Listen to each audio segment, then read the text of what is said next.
Okay, we have enough people, I think, here to get started. I'm sure some folks will filter in. I'm not going to introduce myself because I think everybody in this room knows exactly who I am. But we have with us today some guests from Rosewood Center for Eating Disorders, and Shannon Hershkowitz is their alumni coach. I will allow you to introduce yourself since my reading is not working today. I've got something in my eyes and I can't focus. So I'll let you introduce yourself, and the panel can also introduce themselves. Is this working? Yeah. It is working. Oh, wow. Do you guys prefer me to stand or sit? Does it matter? Can everyone see me? Okay. So first of all, thank you for coming. I appreciate you taking time out of your day to listen to us speak about something that we are very passionate about. Like Art, right? Like Art said, my name is Shannon Hershkowitz, and I am with Rosewood Center for Eating Disorders. My friends and I travel all around the United States, and we educate and we'll talk to anyone who will listen on what eating disorders really are. Annually, for the past 4 years, we travel back to Washington, D.C., and we continue to talk to our state senators on what eating disorders are. We learned some really interesting statistics that I'd like to share with you. Over 30 million Americans will suffer with eating disorders in their lifetime. In Arizona, over 214,000 people suffer currently with eating disorders. My friends and I feel that that number is much higher. It's higher because eating disorders are the best kept secret. It's not something that people like to talk about. And we also learned that 23 people a day die in the United States every day from eating disorders. Again, we do believe that that number is higher. Why did someone have a heart attack? Why did someone commit suicide? You guys are the future. You guys are who we are turning to raise red flags, for you to ask the question of, could you have an eating disorder? That's what we need. That's what we want. That's why we do what we do. We believe in early detection. Early detection can save lives. When you hear my friends and their stories, they like to play a game, not currently, but people with eating disorders like to play a game with the professionals, and that game is, can you guess? Can you guess what's wrong? Because we're not going to honestly tell you what's going on when it comes to an eating disorder.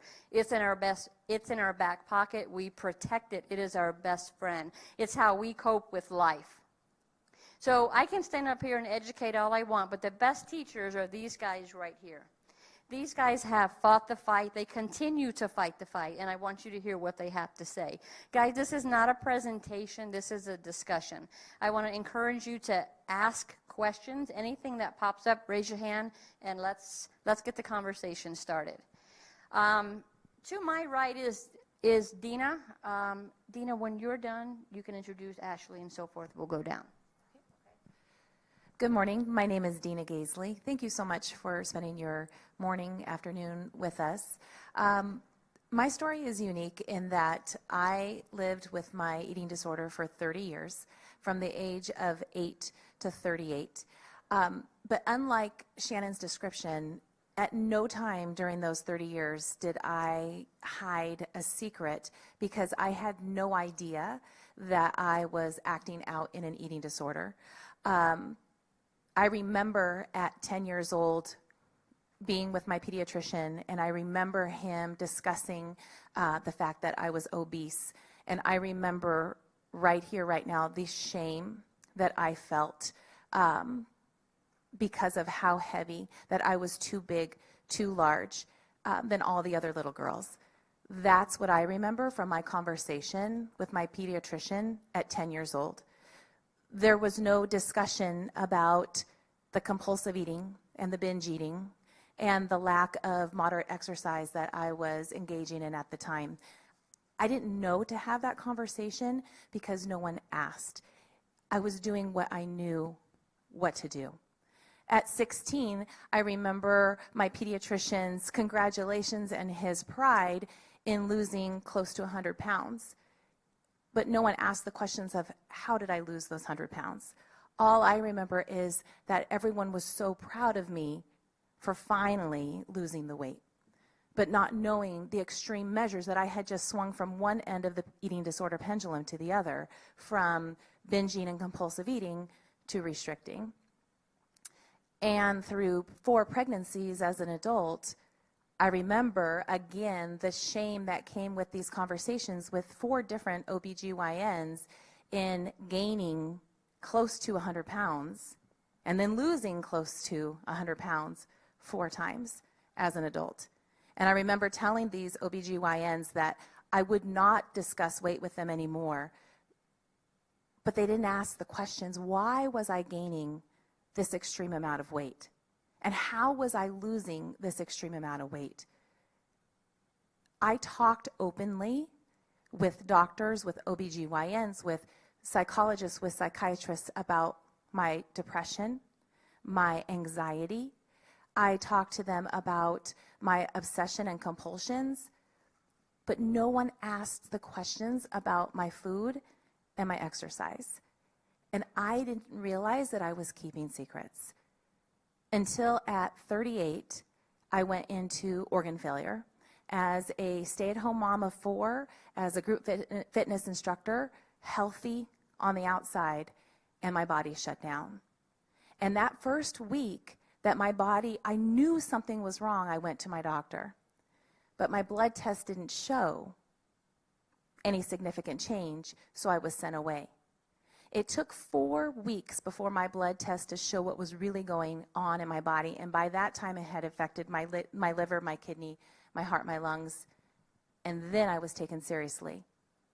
But it still took 4 days and 10 different specialists to have conversation after conversation because they wanted to figure out what was going on in my body until that psychologist walked in and we had a 45-minute conversation, and it was the first time in 30 years after a 45-minute conversation that an eating disorder diagnosis was announced.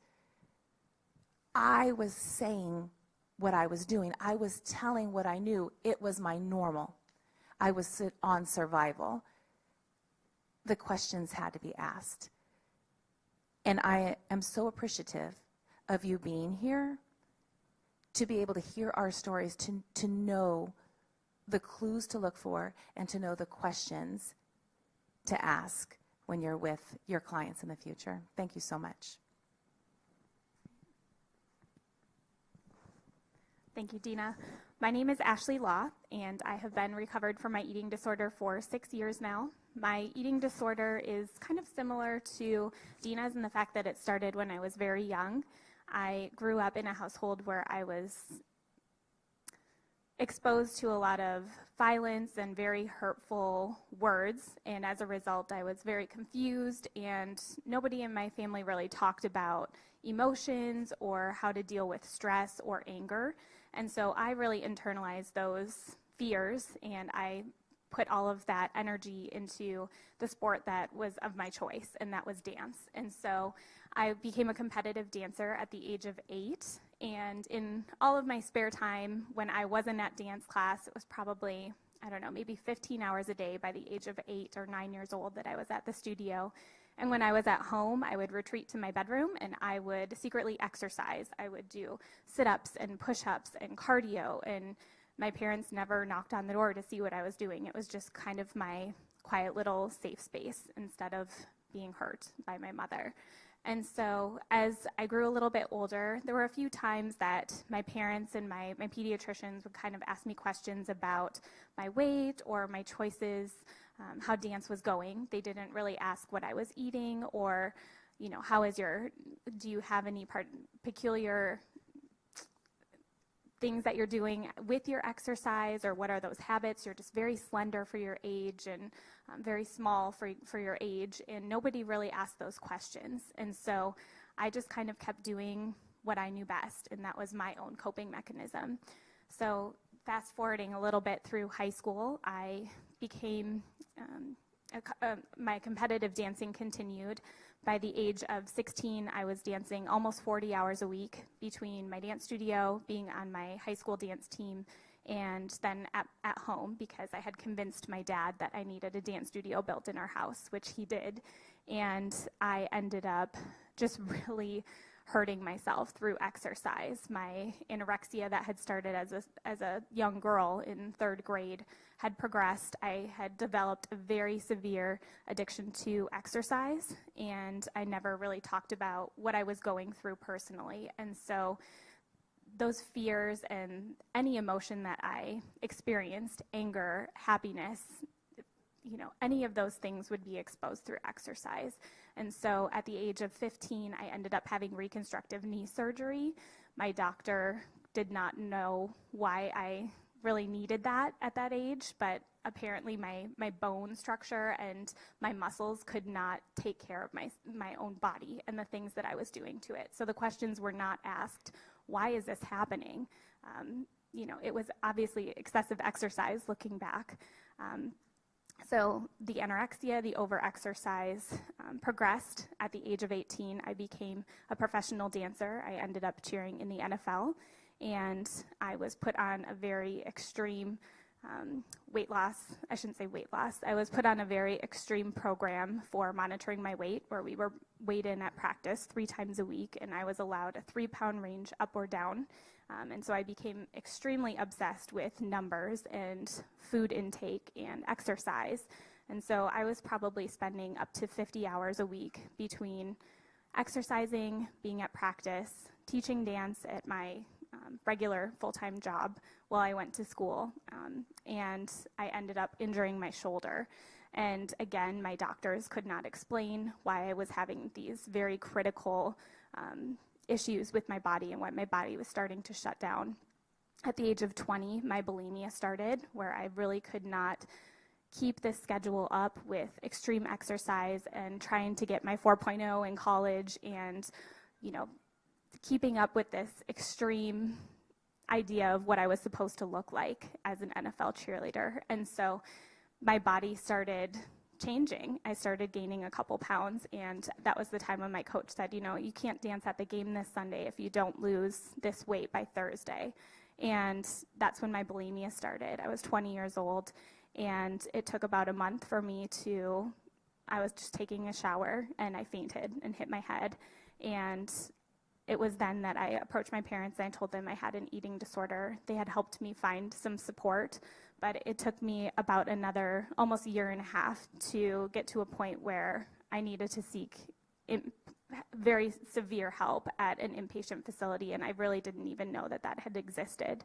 And so what I do wish my doctors had asked was, what does your exercise regimen look like outside of your sport of choice? I understand you are training quite a bit. I understand you are exercising, but how much exercise are you doing outside of that? How much additional training are you doing? What does that training look like? Why are you getting these injuries that you need reconstructive surgery on your bones and your body to support yourself and your sports?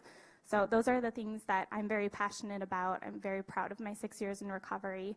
I have had relapses where I've needed to reach out and ask for more support, but it's then that I need to ask for that help and tell my doctors. I tell every single doctor that I come into interaction with, even to this day. They'll ask about my previous health history, and I tell my dentist, I tell everybody. And I think it's important to recognize all of those factors because they all can be recognized, and every single clinician and doctor can help make a difference with early detection and asking those questions. So thank you.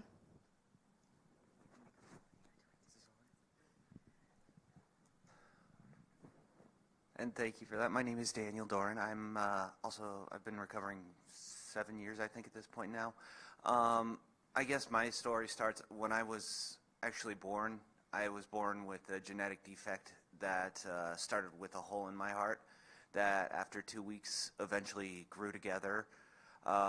Didn't think anything of it, went through life, did have some emotional issues mentally based on looks and how I appeared. And I think the biggest thing for me was when I was in high school on the football team, A lot of people will tell you eating disorder is a lot about the body, what it is. It's not just how you look physically, it's how you are mentally. And that is point one with me. I think I would have loved my doctor to say, and like Ashley and Dina said, I would have loved to have had a psychiatrist say, are you okay? Are you 100% sure? Because what happened with me was, started out, I was fine, normal kid. And then my freshman year in high school, I tried out for the football team. My football team, I was the one, I didn't even think about how I looked, how I was, because nobody had said anything growing up. First thing for me was I got a football helmet that was bigger than the rest of the kids, and that, even though I knew it was just joking and ribbing, looking back, that was what started the eating disorder for me. Was the biggest thing was my appearance. And like I said, I didn't think anything of it. I thought it was just joking. Guys weren't really my friends. We were just football players harassing each other. So I didn't think anything of it. Went through high school. My sophomore year in high school, I went in for a physical for baseball, and my doctor at the time, going through the physical, noticed that I had a murmur in my heart and encouraged me to get full echocardiogram. I went in for that, found out that I had, because of the heart defect as a child, that's what I had, was a valve that hadn't grown all the way together that it should, and some of the blood was leaking back into my heart. So what he said was, oh, you'll be fine. This was when I was 16. You'll be fine. Wait until you're 40. You will have to have surgery to get that fixed, but it won't be until then. Long story short, go through high school, go through it just fine. Do notice that something's a little bit different about me. I feel like because my heart had to work twice as hard, while I'm getting exercise for the average person to run 5 miles, it felt like I was running 10. And I did baseball, football, soccer, all these events growing up, and I didn't think anything of it. So I go through high school, go to college, never really been on my own, go on my own, and that's when I started going to the one at the big end of the spectrum, the binge eating. I did realize I'm on my own. I can eat whatever I want, whenever I want. And I ended up going through this stage of this for a couple of years, having it not being checked, having nobody ask, why are you eating so much? Why are you spending so much time in your room? Why aren't you interacting? Why aren't you being social? Why are you sleeping late? And then ended up going one day, getting a wake-up call from my doctor, my cardiologist that I had been seeing since I was 16, gave me an ultimatum. If you don't shape up, you're going, in about 2 to 3 weeks, you're not going to be able to get through the door. And so that hit me, and I started eating healthy.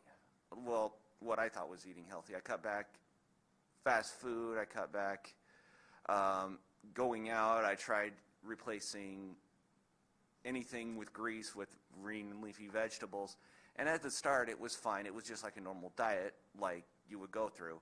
But eventually, it got into an obsession, and it got to the point where I moved out on my own, lived on my own, understood what it was to eat healthy, to cut back. And then when it really happened was in 2008, I had heart surgery because I had to finally get that valve replaced. I went through the surgery, came out on the other side, no problem.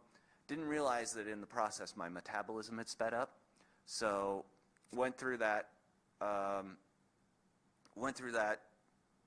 continued the healthy eating practice and started losing weight on a grander scale. I moved, went through some traumatic things, breakup, close family members suddenly passing.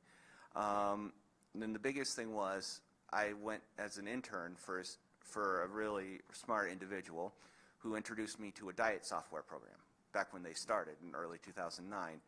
And I had thought of the idea of counting calories, but this was when the eating disorder really kicked in, because this diet software not only showed me what I was eating, but showed me the best ways to lose what I was eating and to burn those calories. and how to get the way I wanted, which for me as a guy was losing weight, but it was also gaining the muscle, being the ideal six-pack. So I started working out, and on this time I have an artificial valve, so I'm also on blood thinners, and was getting checked up for that. Didn't think anything of the two going hand in hand. Started losing weight at a rapid pace using this diet software as a guide. And the only thing that was like Ashley and Dina said, my doctor started praising me for it and losing weight. And I wish the exact opposite had been true, and that for me would be like, well, I wish the doctors would have said was, get stuff together. You're not gonna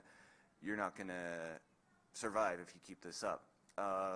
So that went on for about a year and a half. I noticed the other thing was my mood change. I became more irritable, and so then about 1 month before I went to Rosewood, I reached a critical point with the way my blood was, and it turns out I ended up having to get shots in my stomach, and I'm super skinny, and the shots have to go into the fat, and there was none. And I think the turning point for me was, and I tell everybody this, was my mom giving me the shots and my dad not wanting anything to do with it.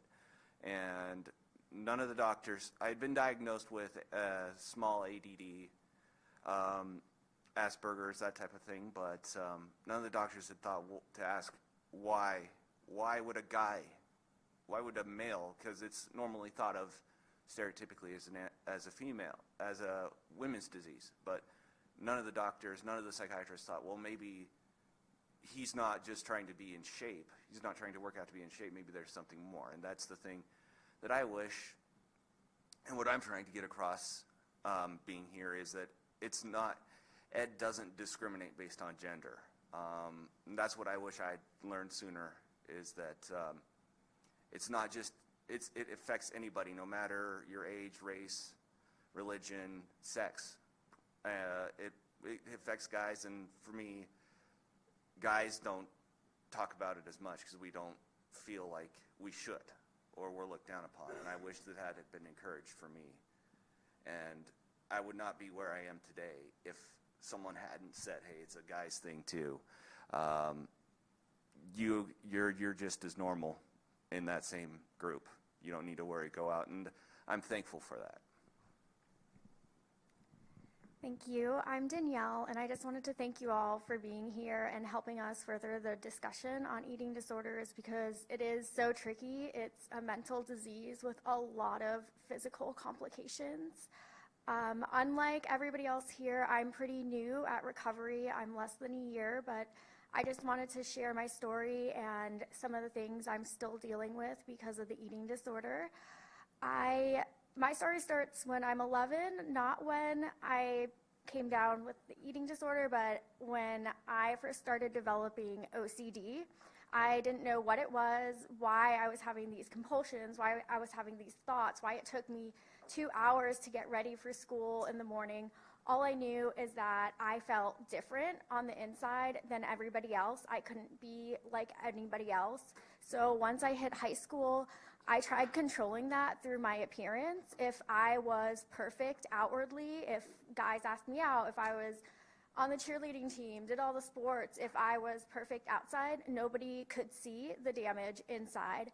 And that really continued up until I was 15, when things got really bad. My mom was diagnosed and eventually passed away from cancer. And during that time, everything got jumbled in my household.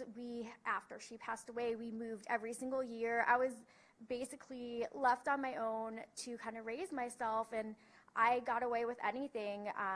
No, I was out with friends. I ate dinner already, and I just gradually lessened my intake every year and fluctuated through behaviors up and down high school until I hit college. And my junior year, I had my gallbladder removed and had some complications after, and I really used that as a crutch to restrict any type of food They gave me a list of foods I should avoid, things that might upset my stomach, and I took it to the extreme, to the point where I was mostly eating fish and boiled vegetables, and I had all these stomach pains and bloating, and I blamed it on the gallbladder surgery. Maybe it wasn't a good surgeon, but really my body was just changing because my intake was so low.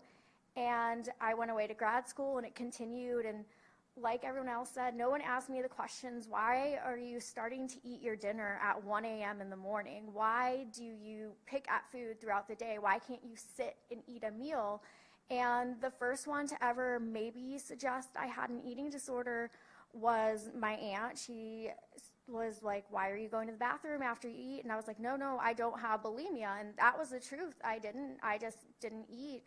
Finally, when I got home, I still had complications. I went to see a gastroenterologist. They found ulcers in my stomach and my esophagus. And again, the question was asked, do you have bulimia? I said, no, I don't. And that was the truth. You know, I didn't have bulimia. I just didn't eat. And that continued on. I went to see a blood specialist, and they diagnosed me with anemia, and I went for MRIs and every possible test, and people were thinking it was a weird autoimmune disease, when inside I knew my eating habits weren't right, but I wasn't ready to admit that. I didn't want to admit that it was something wrong with the way I was thinking in my relationship with food. I wanted to try to find a physical solution to my problem. And finally, at 23, my weight plummeted. I got dangerously low, and I ended up that year getting into 3 car accidents. All 3 of them got tested for a DUI because my eyes were glossed over. I couldn't concentrate. And, you know, no one asked me the questions when I went into doctors with, you know, fractured wrist, like, why are you getting into these car accidents? Why has somebody within, 6 months gotten into 3 car accidents? And I just kind of continued moving on. And like Ashley said, I would get so tired from working at the magazines and exercising. I'd get in the shower, and I'd feel like I would have to pass out. I'd have to lean my head against the wall. And it was scary, but I didn't know how to stop. I didn't know how to reach out and help, and how to voice my problems, because they all seemed unrelated, that it could just not eating could do this to me. I never thought having an eating disorder would have this many serious complications. I just thought it affected the way I looked. I never thought about it internally. Finally, I would have to go to the hospital from falling, bumping my head, and I guess the last blow came for me when my OCD therapist told me that she didn't think I could do exposure response prevention therapy in vivo because I was not eating, and I did not have the mental capacity or the physical capacity to handle the stress of it. And she suggested I see a nutritionist and my doctor. Within a month, I was diagnosed with severe osteoporosis. I was having problems with my liver and kidneys, which I still have problems with to today. And finally, I talked to my nutritionist, and she said, you need to go to an eating disorder inpatient facility. Your organs will go into failure if you don't get there immediately. And that's really the shock that kind of rocked me, to realizing how serious it was. And I just wish somebody would have told me, your eating disorder doesn't just affect your appearance. This is what's happening internally. These are the long-term consequences. You know, for me, I lost my period for 3 years. How does that affect me becoming a mother in my future? The things I want. So I just guess I wanted to open up the conversation to the long-term effects of eating disorders. If you haven't caught on, when we talk about ED is eating disorders, okay? In the past 5 years, my friends and I have lost 39 friends. 39 of our friends have died from their eating disorder. This is why we are so passionate about raising awareness. This is a problem. It's a big problem. It is a big secret. Ed gives us a gift, and that gift is a mask. We're great at smiling. We act like everything's okay. Everything's good. Oh, I passed out because I'm just overworked. I'm exhausted mentally and physically. And then we get mad at you guys because you're not properly diagnosing us. No hard feelings. So what we'd like to do is open this up. What can we answer for you? What questions do you have? Eating disorders, in my opinion, they're like a tree root ball. Okay? It's not a there's no stereotype when it comes to an eating disorder. An eating disorder, I feel, across America is, most people think an eating disorder is anorexia. It's someone with maybe a 12, 11, or a 12 BMI, really, really thin. Well, I got to be honest with you, there's a lot of thin people out there who are in better shape than I am. There's also people who are obese that are in better shape than I am. It does not mean that they have an eating disorder. Ask the question. And you know what? I got to be honest with you. If you do bring it up to someone and say, you know what, could you possibly have an eating disorder? Or are you familiar with anorexia? They'll probably lie straight to your face. Because we want it to stay a secret. It's ours. Raise that conversation. Ask. Insurance companies. What do you think about insurance companies? They're a nightmare for us. They're a nightmare for people in treatment. Insurance companies base treatment on, what do you think? On weight. Oh, your weight looks fine. You don't need to be in treatment. So what's going to support that is documentation. Documentation supports it. Well, how can you get documentation when your clients are not being honest with you?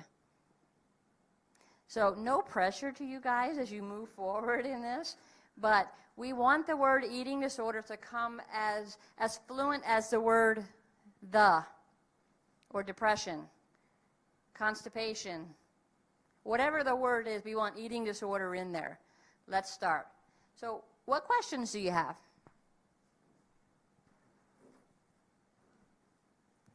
I don't want to get off topic, but it may be a little, because when you mentioned at the 8 you were overweight or something, and the doctor made that comment, and I think it's so common for people to assume that children can take everything in and completely understand everything about it. I'm wondering, you said you felt you already had an eating disorder, but it might have just been there's a huge variability in weight. Most people's weight is mostly genetic. I mean, do you even think before that started happening, you really had a disorder, or were you just a little heavy? Well, I was heavy. So, in genetically, I was genetically predisposed to being a bigger girl. And I think this is where it gets complicated, because it's not just based on the number. And what was fueling my eating disorder and how I can identify when it started was the level of self-hate that I had for myself and the behaviors that I was using to get to that weight. So, I was binge eating. So I was eating enormous amounts of food. Food was my drug. It wasn't my drug of choice. It was what was available to me. I came from a very food-oriented family where everyone overate, and on holidays, which is pretty normal, but food was accessible, and I could eat as much as I wanted without anyone taking notice. I could hide food. I could hide wrappers. So at 8, I was already walking home from school by myself, filled with this enormous amount of self-hate and trying to fill this emptiness that I had inside of me. And I was using food like I would imagine a drug addict would use drugs, or an alcoholic would use alcohol to try and fill this void I had inside of me. That's what I remember at 8 and at 10. And I would eat package after package of graham crackers, bowl after bowl of cereal, carton after carton, and my parents, no one noticed. And then the doctor said, she's too heavy. And so the answer to that was, let's take her at 10 to Weight Watchers. Let's take her to Take Off Pounds Sensibly. Let's join her and Jenny Craig. So that was, as the rest of the family was eating normally, here's this 8, 10, 12-year-old little girl eating differently at the dinner table and then binge eating when I was alone. And I was extremely lonely, and I was extremely sad and extremely angry on the inside. But had you met me at 8 or 10 at 12, you would have seen perfectionism. You would have seen great grades. You would have seen, a little girl in theater. You would not have seen that sadness had you not engaged me in conversation and asked me those deep questions. That's the difference between a little girl who's just a little bit overweight and a little girl who is just so filled with hate that she's using food to compensate. He should have been advised about weight loss, but in a different way. How many of you saw healthcare providers other than a physician about signs or symptoms or consequences of your eating disorder? And were any of you engaged in any kind of mental health screening? I can answer that question for myself. When I was 15, I had a lot of pain in my left knee, and being a dancer, the way my sport was, a lot of times our moves would be on the right side. So you would use your left leg as a supporting leg for jumps and turns, and as a result, my left knee was not moving properly, and I couldn't walk anymore. And so I saw 2 different surgeons that gave my parents kind of an ultimatum that the specific kind of surgery I needed was a left tibial shift, and my doctor wasn't really understanding why my muscles weren't moving properly, but they didn't ask those questions as to why are your muscles not as developed on your body? Why aren't you training equally for one side and the other, and why is this so important to you? Why are you putting all of this time into this one leg? I wanted to do everything perfect, just like my instructors were telling me to do. So I saw a couple different surgeons that, obviously at 15, that's a pretty extreme surgery to be having. And again, with my shoulder, having to get cortisone shots at the age of 18 years old and doing acupuncture and going to physical therapy for that. I saw several doctors, but they weren't asking the questions why I was having these severe tears and why my body wasn't functioning properly for a pretty, on the outside again, healthy athlete that was competitive and engaged in all of those activities, but really what's going on behind that. Art, what did you ask about the mental health screening? Was there any time with a physical therapist or other type of provider, nutritionist, where you were given some sort of health screening, mental health screening, that covered mood or suicidality or how you feel about yourself? I personally was not screened for that. I wasn't until after Rosewood. I started seeing, I saw a therapist before Rosewood because, like I said, my mood, I went from this happy-go-lucky, very cheerful, very imaginative person to someone that was a recluse. I yelled at my friends. I snapped at my parents. Anytime food was involved, I would literally walk away if it wasn't the way I wanted it or if I hadn't gone and got exercise that day. So I did see a psychiatrist of sorts, a counselor, as we call them, and she tried to walk me through this, tried to explain what was going on, and it was at that point she also recommended Rosewood to me.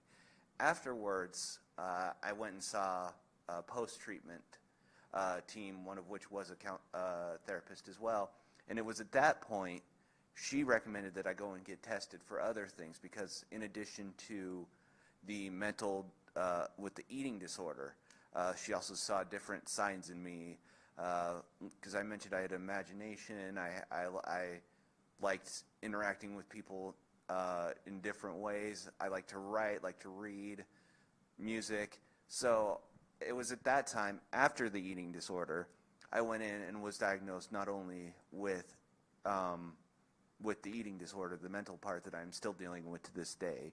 I was also diagnosed with ADHD, as well as, like I said, Asperger's, and went through that, and that was just an eye-opening experience.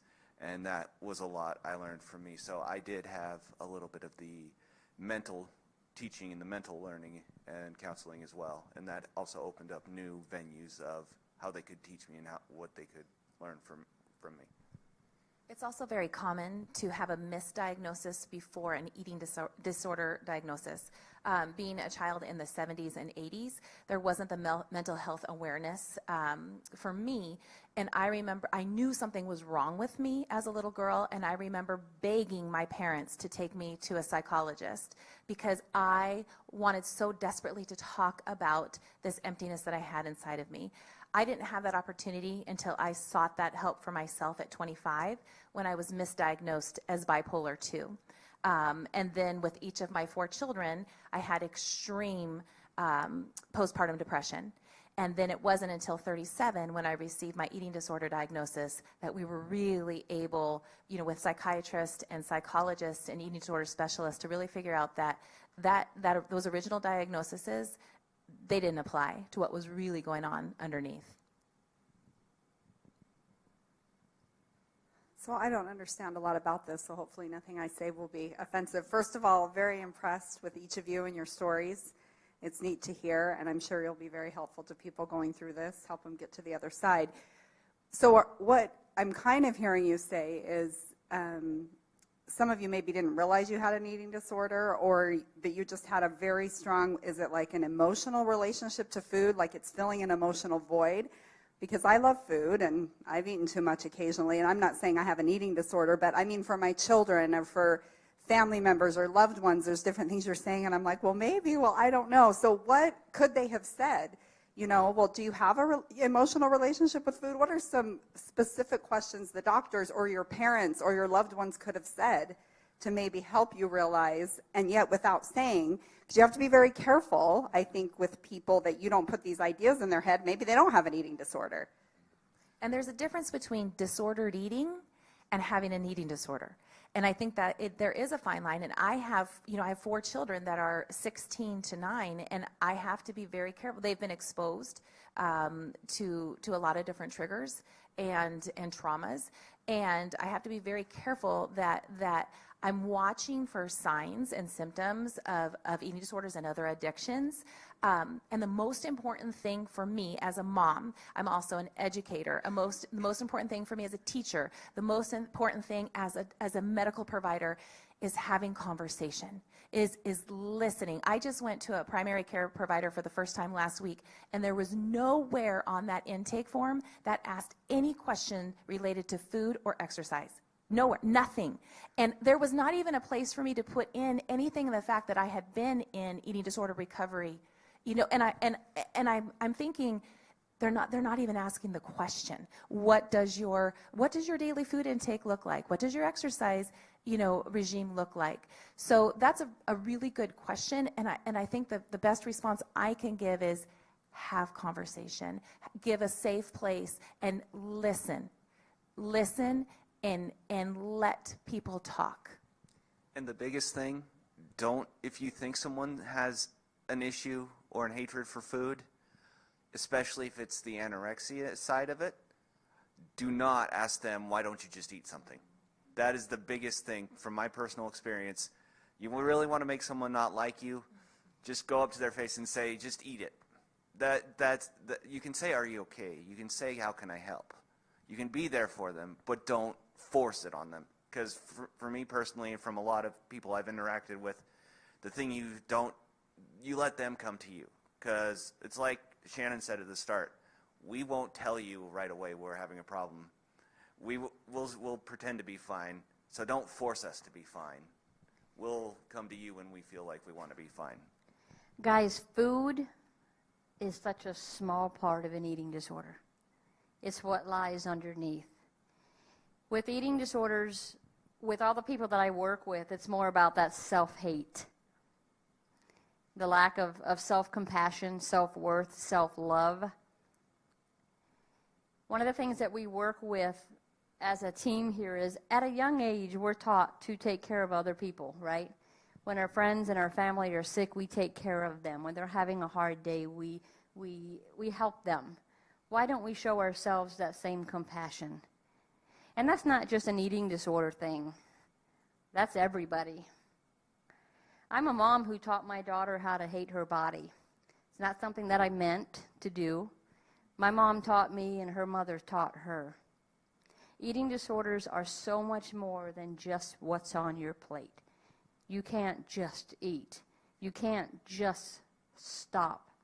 If you see the signs, and there are many signs when it comes to eating disorders, it can be that filling that void. We have a saying at Rosewood that's food in, feelings out.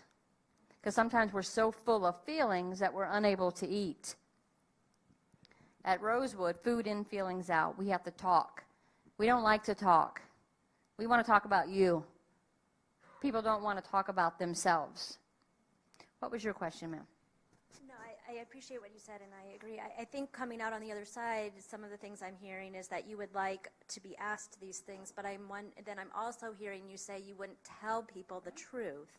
And I don't know if it's really asking all the questions about what you're eating and what you're exercising. I think that is helpful, but I think it's just having that personal contact and caring and asking just questions and talking to somebody instead of typing on a computer when you're in an office. And so, I mean, would you have been honest had they asked those questions, you know, thinking back beforehand? That is a game. That's a game. Through my years of experience is trust is first. People with eating disorders are not just going to open up and say, hey, I purge after I eat, or I haven't eaten in 2 weeks. The trust is a key point. Yes, and thank you for that question. I would say if somebody were to ask me, you know, what does your food intake look like? What do you eat each day? Because I could answer that question, and I would answer that question very openly and honesty. I eat 5 carrot sticks and I have 6 cans of Diet Coke, and I would be okay answering those questions. If somebody did come out and say, I think you have anorexia, I would probably say no, because that's something more that's like it feels like somebody's accusing me of something rather than, yes, I can tell you what I'm eating, and you know, I've been told that I need to diet and I need to weigh X amount on the scale 3 times a week. So kind of catering toward, I don't want to say cater, but really gauging in on what's important to that person, what is their activity, you know, if mine was dance, how much are you doing and why, and are you doing additional training? Really asking those questions and kind of putting the pieces together and then kind of saying this might be something that we're looking at, you know. I say this with respect, but when you go up and you're talking to a client about an eating disorder, doctors are typically in a rush. You guys go in and you're already running behind. I don't mean that in a bad way, but most of you guys are always running behind. It's not a matter of coming in, asking a quick question, and leaving. With eating disorders, the key is to listen. The key is to actually make that eye contact, to ask the right questions. And you know what? They will probably lie to you, but they're going to think about what you said later. And hopefully your client will come back to you knowing that you care, you genuinely care, and they're not that medical record number, and speak their truth to you. There have been really big political changes happening in the way women are.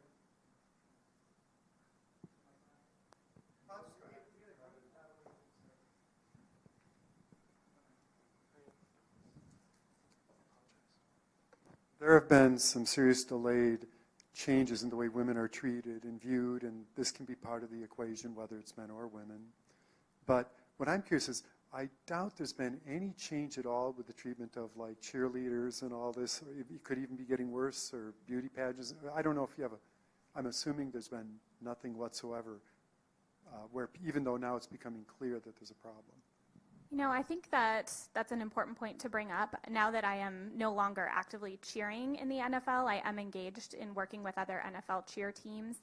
And I do know that the girls are trained, the girls that I work with are trained on how to react or how to speak up if somebody has treated them incorrectly, if somebody has talked down to them, if somebody has maybe touched them in an inappropriate manner.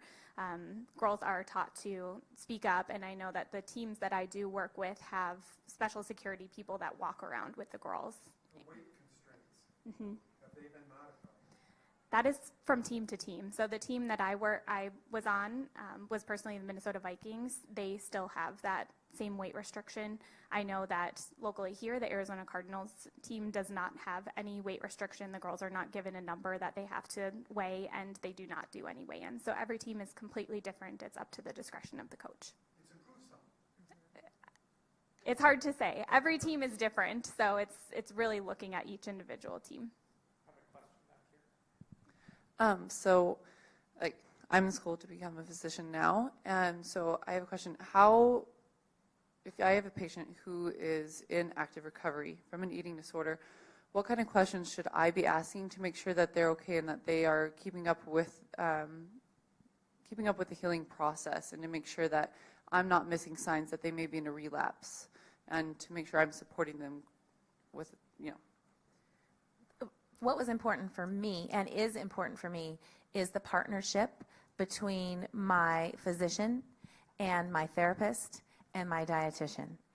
Having ongoing communication that I know that I can't get away with anything, that I have a treatment team, and my physician is just as important as my nutritionist, and so that I'm accountable to each part, and that there is ongoing communication within this circle, because just one person can't you can't take everything in. What are your thoughts on I would that? agree, having somebody that links everybody together, that holds you accountable. And, Danielle, you're a great person to answer this question too, because you're in that first year of recovery right now. Yeah, I think a lot of that goes back to physician-patient trust. My physician, she listened to me when I said I had an eating disorder. When I contacted her after I had left Rosewood, so when I come into her office, I don't get weighed. She communicates with my dietitian about that. The first thing she said to me was, "You look so much happier." So building that trust with your patient and really continuing to gauge what's important to them, what they feel like in recovery. I know I've struggled a little bit since I've gotten home, and if I went to my physician and I was like, yeah, everything's okay, but, my eyes were a little dulled, and I was, my voice was a little drawn, just to kind of cue into those little cues, because before anything physical will show up, before any questions are asked, you can know by the body language, the change in the demeanor.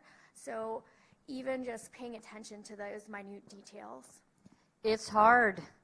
It's hard because, like they talk about that misdiagnosis. A lot of times you're diagnosed improperly before the eating disorder. So what we ask is that the eating disorder stay up there.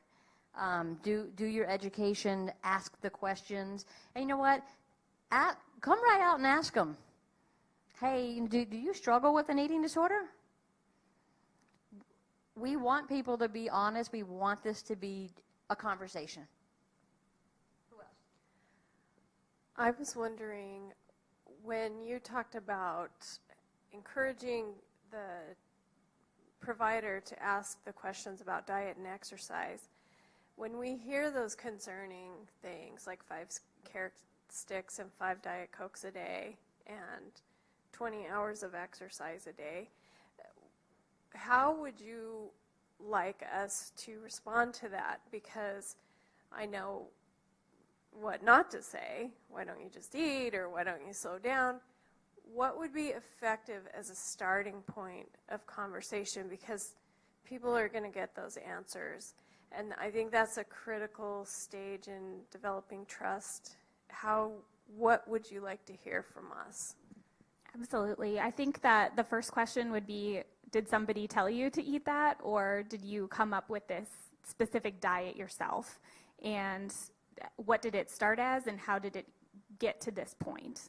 Were you originally having a full plate of vegetables with some grains and some protein, and then it dwindled down just to a couple of vegetables a day? How did you get to this point? Did somebody instruct you to do this? And then, of course, getting to the point that that is absolutely not okay if you are exercising this much, and if you're active, and if you're doing these activities on a daily basis. And then just kind of implementing, maybe you do need to see a registered dietitian if you are this active. That's great, you have an interest in these things, but we need to make sure that you're getting the support that you need. So connecting me with a registered dietitian, a nutritionist, somebody that can make sure that I'm well balanced in all of those areas. How would you have felt if the provider suggested talking to a counselor at that point?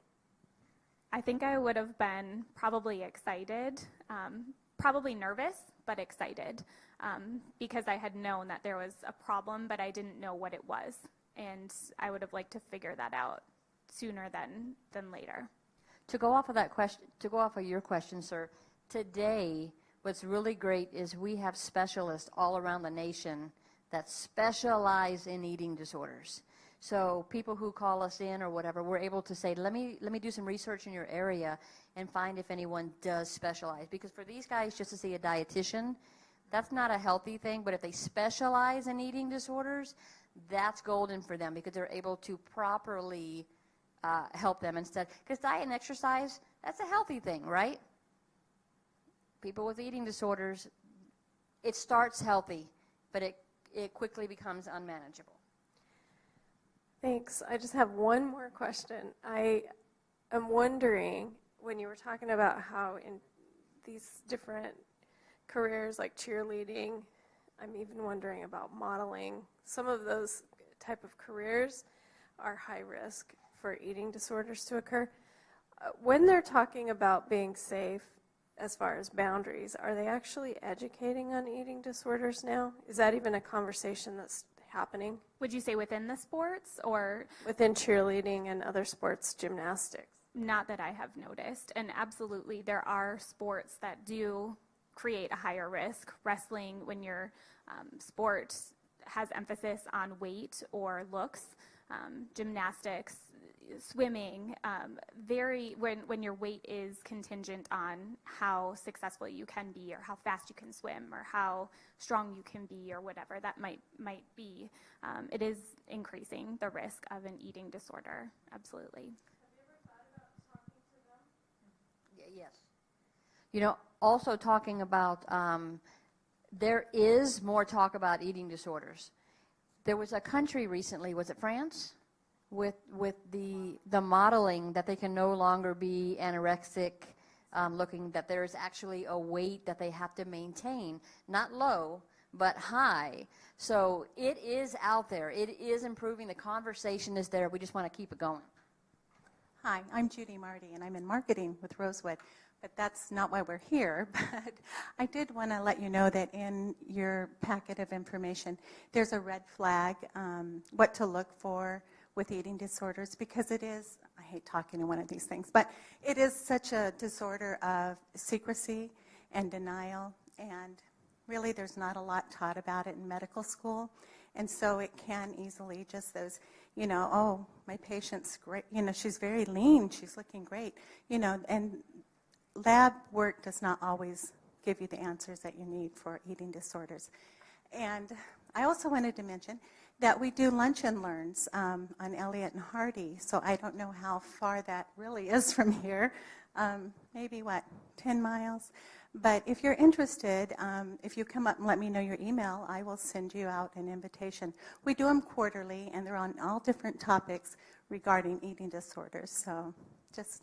We want to be respectful of your time, so we thank Yeah. you for coming in. Thank you. Thank you.